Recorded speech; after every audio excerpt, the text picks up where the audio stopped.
हामी दुखी गरिब जनता मात्रै हो।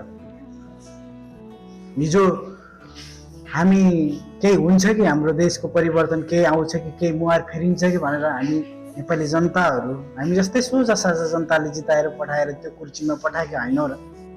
आज विडम्बना हिजो भन्दै गर्दा नेपाली जनतालाई केही राहत मिल्यो कि जस्तो लागेको थियो। परिवार से अलग हुआ आप? परिवार से मैं नहीं अलग है, मेरा बड़ा वाला भाई है वो अलग है, हाँ। बाकी सभी साथ में आपको तो परिवार को भी जिम्मेदारी संभालना होता है ना। हाँ। सब आपका माँ बाप कितना साल का उम्र है? Mummy papa? मम्मी पापा का उम्र हो गया 70 प्लस हो गया। परिवार से अलग हुआ आप? परिवार से मैं नहीं अलग है, मेरा बड़ा वाला भाई है वो अलग है, हाँ। बाकी सभी साथ में आपको तो परिवार को भी जिम्मेदारी संभालना होता है ना। हाँ। सब आपका माँ बाप कितना साल का उम्र है? Mummy papa? मम्मी पापा का उम्र हो गया 70 प्लस हो गया। स्वागत है यहाँलाई। धन्यवाद। आपका नाम क्या है? सन्नी कुमार। सन्नी कुमार। आप पहले भी आया था कि इधर फर्स्ट टाइम आ गया? फर्स्ट टाइम आ गया इधर। आपको नेपाली बोलने के लिए आता है कि नहीं आता है? नहीं आता है। हाँ। आप नेपाल में रहता है, नेपाली बोलना नहीं आता है? नेपाल में बहुत कम रहा हूँ ना, इंडिया में ज्यादा रहा हूँ क्योंकि 9-10 बरस हुआ, उसके बाद इंडिया में काम किया 15 बरस, उसके बाद इधर आ गया पड़ता है। हाँ। सबका अपना मजबूरी होता है ना, परिस्थिति अपना अपना बाध्यता होता है। मेरे को इतना हिंदी तो नहीं आता है, लेकिन थोड़ा थोड़ा समझ में आता है। मैं बोलने के लिए कोशिश तो करता हूँ। उधर मेन पावर ने इधर 5 लाख बोल के भेज दिया या एजेंट ने खाया? दलाल होता है ना। हाँ, वही एजेंट ने खाया और मेन पावर तो बोला नहीं कितना खाएगा। मेन पावर पहले पैसा नहीं दिया था तो आया इधर काठमांडू, तो मेन पावर बोला पहले पैसा देगा उसके बाद तुम्हारा वीसा मिलेगा, पासपोर्ट मिलेगा। ऐसा तो नहीं करना चाहिए था ना मेन पावर भी। वही नहीं, मेन पावर भी गलत किया है। उधर बोल दिया 1700 बेसिक सैलरी है, इधर आया तो 1500 बेसिक सैलरी मिलता है। इधर उधर से क्या बोल के भेजा? इधर काम अच्छा है ऐसा ऐसा क्या कुछ? इधर तो उधर से बोल के वो भेजा है, काम सही है, 8 घंटा ड्यूटी है। आप कुछ बोलना चाहता है? अब अभी नया वाला सरकार है ना, नया वाला सरकार ने तो बोल दिया इधर 10,000 से ऊपर वो करके जाएगा, उसको मेन पावर को करेगा, ऐसा ऐसा करेगा बोल दिया था ना। उधर मेन पावर ने आपको नहीं बताया? सरकार तो बोल दिया, लेकिन सरकार ये नियम कानून लगाएगा, कुछ सरकार अपने गिरफ्त में रखेगा तभी ऐसा होगा, नहीं तो कितना आदमी आता है। 5 लाख तिरेर होइन, यही सानो देशमा आउनलाई पनि यति 5 लाख रुपियाँ हामी एउटा गरिब भएर एउटा है, अब हुने भएको भए पनि अब यो देशमा आउनु पर्दैन थियो होला नि त। परिवार छोडेर परिवारदेखि टाढा हुनु पर्दैन थियो होला। आज परिवारदेखि टाढा भएर यो बिरानो देशमा आउनु पर्दा दुःख लागिरहेको छ होला नि है? बहुत दुख लगता है, लेकिन क्या करे, मजबूरी जान के करना पड़ता है। अगर नहीं करेगा तो घर पे भी दिक्कत है। मन के तो कुछ अपना प्रॉपर्टी भी नहीं है कि चलो अपना प्रॉपर्टी रहता है तो कुछ अपना इंसान खुद घर पे कुछ कर सकता है, लेकिन उतना भी नहीं है हम लोग के पास।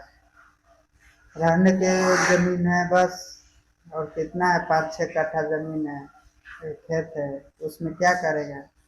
हाँ। आपका कितना भाई है, कितना बहन है? 3 भाई है, 2 बहन है। परिवार से अलग हुआ आप?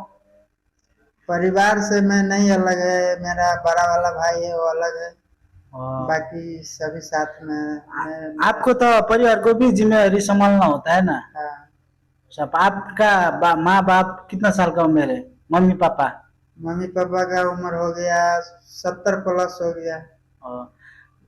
ऐसा होता है। मेरे को इतना हिंदी तो नहीं आता, मैं नेपाली से बोलने की, हिंदी से तो नहीं आता है, मैं नेपाली से बोलने की कोशिश तो करूंगा। समझते होगा आप? समझ जाता हूँ, बुलाता नहीं है ना। यस्तो बुढिसकालमा बुवा आमाको छोराको खुसी हेरेर बस्ने उमेरमा छोराको परदेशबाट कहिले आउला होइन, भर्खरै गएको छ, के होला कसो होला भन्ने चिन्ता होइन, 60-70 वर्षको उमेरमा छोराको चिन्ताहरू, छोराको अब जिम्मे ऋणको तनावहरू बोकेर बस्दाखेरि उहाँ बाबा आमालाई कस्तो पीडा भएको होला तपाईँलाई लाग्छ? लाख कि लगता है, लेकिन वही है, घर पे अगर रहेगा तो ऋण का अति होता है, ऋण नहीं बुझाता है तो बैंक बोलता है कि नहीं देगा तो घर पे तालचा मार देगा, ताला मार देगा, वही दिक्कत हो जाता है। लेकिन उसको कैसे भी अगर एक टाइम नहीं खाना खाएगा चलेगा, लेकिन उसका पैसा भरना पड़ता है। कौन बोलेगा ऐसा ताला मारेगा, ये तो ऐसा करेगा, पैसा नहीं दे? वो तो जो बैंक से लोन लिया है वो तो कहेगा ही। कितना लोन लेके आया? समथिंग समथिंग वही 5 लाख से ऊपर ऊपर होगा। अब हामीले दुःख गरेर अगाडि बढ्ने हो, हार मान्नु हुँदैन है। अनि अर्को कुरा, ऋण त हुन्छ नि, छोरा मान्छे हो, छोरा मान्छे भएपछि ऋण हुन्छ, दान हुन्छ, तर यसको साथसाथै परिवारले पनि बुझ्नुपर्ने हुन्छ। त्यत्रो 5-5 लाख रुपियाँ तिरेर आउँदाखेरि यहाँ आएर त्यति राम्रोसँग ऊ नहुँदाखेरि दुःख त लागिहाल्छ नि है। दुख तो लगता है। एक समय जब आने का आती था तो बोल रहा था तुमको जाएगा उधर 1700 उधर का बेसिक सैलरी मिलेगा। मैं सोचा इधर जाएगा कमाई होगा, लेकिन यहाँ पे आया तो उतना नहीं बचता है। लेकिन जितना बोलता है उतना नहीं बचता है। कोई अच्छा कंपनी रहता है वही देता है, लेकिन बहुत आदमी को हमारे उधर का युवा होता है जो अभी बहुत सोचता है कि मलेशिया जाएगा, उधर बेसिक सैलरी 1700 है, उधर जाएगा तो अच्छा सैलरी है, उधर कमाएगा, लेकिन उतना भी नहीं है। इधर आने के बाद पता लगता है कि कैसा है, कैसा कमाना पड़ता है, उसके लिए मेहनत लगता है। बहुत दुःख पनि हुन्छ। अनि अब पहिला हामीले सोच्छौँ घरमा हुँदासम्म कहिले होला विदेश जाने, परिवारको टाउकोमा भएको यो बोझहरूलाई कहिले होला आनन्द भएर परिवारलाई सुख शान्त दिने, परिवारलाई खुसी दिने जस्तो लाग्छ। जब विदेशमा आइसकेपछि कहिले होला घर जाने, परिवारलाई देख्न पाउने, परिवारको साना साना दुःखहरू परदेशबाट देख्दाखेरि भोग्दाखेरि निकै गाह्रो हुन्छ। के गर्नु? अब केही भन्न चाहनुहुन्छ?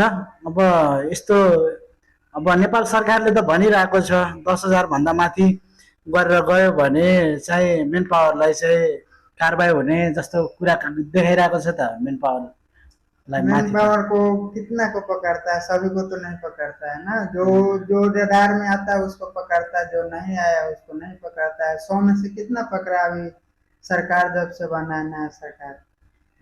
दिखाने में भी वो होता है ना, मजबूरी का बात होता है। अब विदेश तो जाना ही होगा, जैसा भी हालत है। हम सोचता है गरीब है ना, गरीब जो बड़ा आदमी होता है वो दिखाता है बाहर सोशल मीडिया में, सबको बताता है कितना किया, कितना 10,000 दिया कि 2 लाख दिया कि 5 लाख दिया कि मेन पावर को कितना दिया, ऐसा बोल के दिखाता है। हाँ, केस भी करता है, बताता है भी। अब हम गरीब आदमी है, कमाना ही पड़ेगा। इधर एक जगह में छूट गया ना, दूसरा जगह में जाने के लिए दिक्कत होता है ना। तो वही हाँ। बात है। अगर उधर बोल देगा, हम अगर एयरपोर्ट पे आया, अगर कोई हमसे पूछा, अगर बोल देता है तो फिर समस्या हो जाता है। फिर मैं दिल में ये भी घबराहट रहता है, अगर बोल देगा जा पाएगा कि नहीं जा पाएगा, क्योंकि पैसा तो उसको दे दिया हुआ रहता है। इसी करके इंसान बताना भी उसको पड़ गया तो नहीं बता पाता है, क्योंकि वो पैसा दे दिया हुआ रहता है ना। अगर वो क्या करेगा, वो मेन पावर तो डायरेक्ट अपना खाता में नहीं लेता है, वो तो किसी और के खाता में डलवाता है, वो फिर किसी और को खाता में डलवाता है। ऐसे कर करके पैसा लेता है, डायरेक्ट अपना खाता में तो लेता नहीं है, और पैसा भी लेता है तो कैसे लेता है। अहिले हाम्रो देशमा चाहिँ यस्तै चलिरहेको छ हैन। हामीले जे जति सोच्छौँ त्यो भन्दा बेसी लुट्ने खेलो भइरहेछ। अनि एउटा सोझा साझा गरिब दुखी जनतालाई मारेर लुट्ने धन्दा चलिरहेको छ। यो धन्दा चाहिँ बन्द गर्नुपर्छ जस्तो लाग्छ। अलि हुने खानेमा त अब सबै कुरा बाहिर देखिहाल्छ, भइहाल्छ। एउटा गरिबको छोरा विदेश आउनु पर्यो भने 4-5 लाख खर्च गरेर मलेसिया भन्ने देशमा आउनलाई पनि 5-6 लाख रुपियाँ खर्च गरेर आउनुपर्छ। दुःखको कुरा यो छ। अनि आफ्नो परिवारको खुसीको लागि र साउको हुन्छ नि एउटा ऊ निकै बोझ बोकेर आएर हुन्छ एउटा छोरा मान्छे परदेश आउन रहर होइन एउटा बाध्यता हो एउटा परिवारको खुसीको लागि र आफू केही गर्छु भोलि 2-4 पैसा कमायो भने आफ्नै देशमा तर आफ्नै देशमा केही गर्नलाई पनि वातावरण छैन दिनदिनै मर्नु परिरहेको छ आफ्नो देशमा केही गर्नको लागि त्यसैले के भन्न चाहनुहुन्छ नेपाल सरकारमाथि नेपाल सरकार को यही बोलना चाहता हूँ कि अगर अपना नेपाल में रोजगार रहता है तो 5 लाख 6 लाख रुपया लगा कर इधर आता है, मलेशिया जाता है, सऊदी जाता है, दुबई जाता है। अगर अपना नेपाल में ही अगर रोजगार मिलेगा तो क्यों जाएगा? अपना 5 लाख 6 लाख रुपया लगा कर इधर आता है विदेश। अगर अपना नेपाल में अगर सरकार 40,000 यहाँ पे आता है तो कमाता है, 40 से 50,000 कमाता है। अब अगर अपना नेपाल में ही अगर 25,000 30,000 अगर कमा लेगा तो इधर क्यों आएगा? 5 लाख लगा कर आएगा, उसको सधाने में लगेगा, साल भर लगेगा, साल 2 साल भी लग सकता है। अगर अपना नेपाल में रहेगा तो इतना नहीं ना आएगा।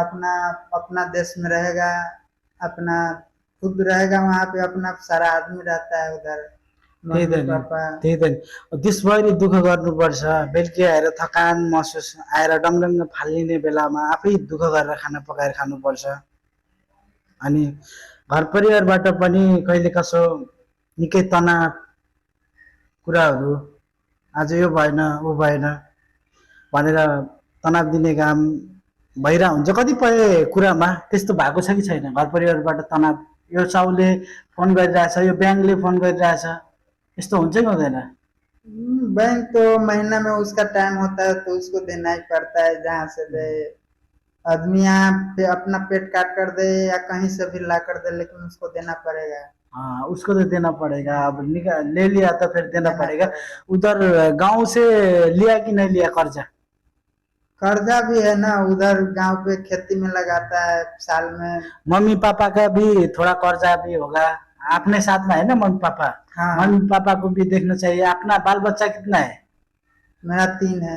और 3 बाल बच्चा है एक अब उसका भी देखभाल करना चाहिए पढ़ाना चाहिए उसको अब आप जैसा तो नहीं बनाना चाहिए ना इधर नहीं, जो आप आके इधर दुख कर रहा है इधर टॉर्चर खा के दूसरा के गाली खा के ऐसा करना तो नहीं चाहिए थोड़ा पढ़ा के उसको रामरा शिक्षा वो अच्छा शिक्षा देके सबसे पहले शिक्षा, जब हम लोग का समय था बचपन में शिक्षा उतना विकसित नहीं था।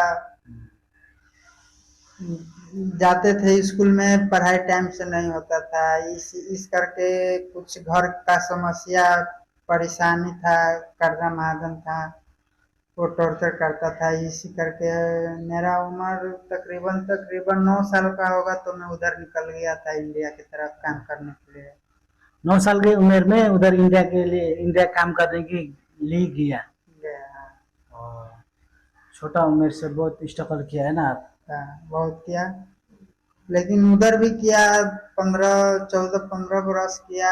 फिर उधर भी 20,000 25,000 अपना नेपाली हो जाता था आराम से। कभी कभी काम चलता था तो 30 भी हो जाता था।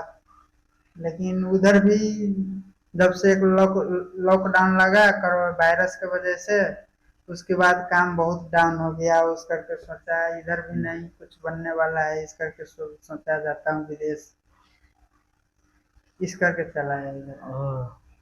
नहीं बस, थैंक यू।